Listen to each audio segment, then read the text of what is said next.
Hello friends, welcome to pregnancy and baby care Tamil. இந்த வீடியோவில் நம்ம எதை பற்றி பார்க்க போகிறோம் அப்படின்னா, இந்த வருடம் 2025 முதல் கிரகணம் மார்ச் மாதம் நிகழ இருக்குது. இந்த வருடத்தில் முதல்ல வரக்கூடிய கிரகணம் என்னன்னு பார்த்தீங்கன்னா சந்திர கிரகணம். இந்த சந்திர கிரகணம் எந்த தேதியில் வருது, எந்த நேரத்தில் ஆரம்பிக்குது, எப்போ முடியுது அப்படிங்கிறதையும், கர்ப்பிணி பெண்கள் என்னெல்லாம் செய்யலாம், என்னெல்லாம் செய்யக்கூடாது, எப்படி பாதுகாப்பாக இருக்கலாம் அப்படிங்கிறதையும் இந்த வீடியோவில் பார்க்கலாம். இந்த கிரகணம் இந்தியாவில் தெரியுமா அப்படிங்கிறதையும் இந்த வீடியோவில் பார்க்கலாம்.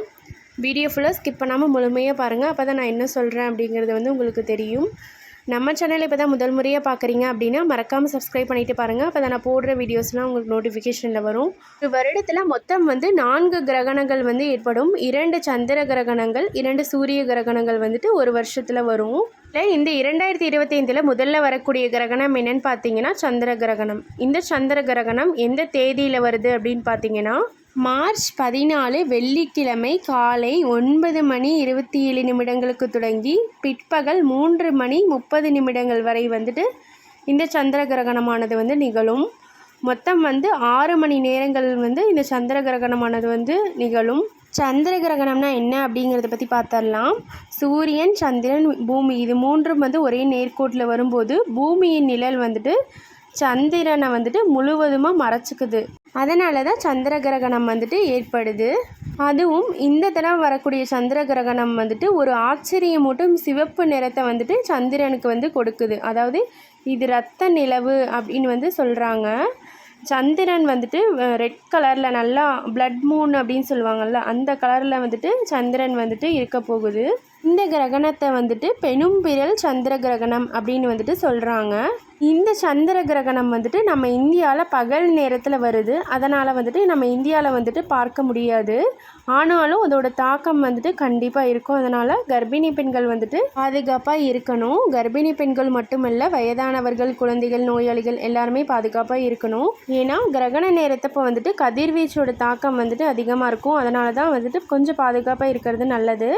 இது சயின்டிஃபிக்கலி ப்ரூவ் ஆகலை. இருந்தாலும் நம்மளுடைய முன்னோர்கள்லாம் சொல்கிறத வச்சுட்டு நம்ம பாட்டி அவங்களாம் சொல்லியிருப்பாங்க, கர்ப்பிணி பெண்கள் கிரகண நேரத்தப்போ இதெல்லாம் செய்யக்கூடாது அப்படின்னு சொல்லியிருப்பாங்க. அதைத்தான் ஒவ்வொரு முறையும் ஃபாலோ பண்ணிட்டு வரோம். அந்த அன்னைக்கு கிரகண நேரத்தப்போ மட்டும் கொஞ்சம் நேரத்தப்போ மட்டும்தான் நம்ம அதை ஃபாலோ பண்ண போகிறோம். அதனால் நம்மளுக்கும் நம்மளுடைய குழந்தைக்கும் பாதுகாப்பாக இருக்கும். கர்ப்பிணி பெண்கள் கிரகண நேரத்தப்போ என்னெல்லாம் செய்யக்கூடாது அப்படின்னு பார்த்தீங்கன்னா, வெளியே போகிறத கொஞ்சம் அவாய்ட் பண்ணிக்கோங்க. ஏதாவது எமர்ஜென்சி செக்கப்புக்கு போகணும், ஸ்கேன் பண்ணியே ஆகணும், இன்றைக்கி டெலிவரி பெயின் வந்துருச்சு அந்த மாதிரி இருந்துச்சுன்னா தாராளமாக போகலாம். மித்தபடி அவாய்ட் பண்ணிக்கோங்க. வெயிலுக்கு முன்னாடியே போயிட்டு வந்துடுங்க. கிரகணம் காலையில் 9:30 மணி அந்த மாதிரி டைமிங்கில் ஸ்டார்ட் ஆகிடுது. வெயில் நேரத்தில் கொஞ்சம் மோஸ்ட்லி அவாய்ட் பண்ணிக்கோங்க வெளியே போகிறத. ஏதாவது எமர்ஜென்சி அப்படின்னா தாராளமாக போகலாம். மித்தபடி அவாய்ட் பண்ணிக்கோங்க. அடுத்து என்ன செய்யக்கூடாது அப்படின்னு பார்த்தீங்கன்னா நீங்கள் சாப்பிடும்போது லைட்டான ஃபுட்ஸ் தான் எடுத்துக்கோங்க. சீக்கிரமாக ஜீரணமாகக்கூடிய உணவுகளாக எடுத்துக்கோங்க. ஏன்னா கிரகண நேரத்தப்போ செரிமான பிரச்சனைகள் அதிகமாக வரும். அதனால தான் லைட்டான ஃபுட்ஸாக எடுத்துக்கணும். ரசம் சாதம், தயிர் சாதம், அந்த மாதிரி தோசை, இட்லி இந்த மாதிரிலாம் எடுத்துக்கலாம். சப்பாத்தி, பரோட்டா இதெல்லாம் நான்வெஜ்ஜு, அசைவ உணவுகள் இதெல்லாம் கொஞ்சம் அவாய்ட் பண்ணிக்கிறது நல்லது. அப்புறம் எண்ணெயில் பொரித்த உணவுகள் இதெல்லாம் ஆயில் ஃபுட்ஸ் எல்லாம் அவாய்ட் பண்ணிக்கோங்க. ஏன்னா ஜீரணமாகாது. அந்த கிரகண நேரத்தப்போ மட்டும் கொஞ்சம் லைட்டான ஃபுட்ஸாக எடுத்துக்கோங்க. அடுத்து என்ன செய்யக்கூடாது அப்படின்னு பார்த்தீங்கன்னா, கூர்மையான பொருட்கள்லாம், அதாவது ஷார்ப்பான பொருட்கள்லாம் யூஸ் பண்ணக்கூடாது. கத்தி, கத்திரிக்கோல், ஊசி இந்த மாதிரிலாம் கொஞ்சம் நேரத்துக்கு மட்டும் அவாய்ட் பண்ணிக்கோங்க. பழங்கள் கட் பண்ணுறது, காய்கறிகள் கட் பண்ணுறது அதெல்லாம் நீங்கள் முன்னாடியே முடிச்சு வச்சுருங்க. எல்லா வேலையும் முன்னாடியே கிரகணம் ஸ்டார்ட் ஆகிறதுக்கு முன்னாடியே முடிச்சு வச்சுருங்க. ஊசி நூலில் தைக்கிறது, அப்புறம் தையல் மிஷினில் தைக்கிறது இதெல்லாம் மட்டும் கொஞ்சம் அந்த கிரகண நேரத்தப்போ மட்டும் அவாய்ட் பண்ணிக்கோங்க. அடுத்து என்ன செய்யக்கூடாது அப்படின்னு பார்த்தீங்கன்னா, முடிஞ்ச அளவு மோஸ்ட்லி மொபைல் ஃபோன், டிவி இதெல்லாம் விட்டு, எலக்ட்ரானிக் டிவைஸை விட்டு கொஞ்சம் தள்ளியே இருங்க.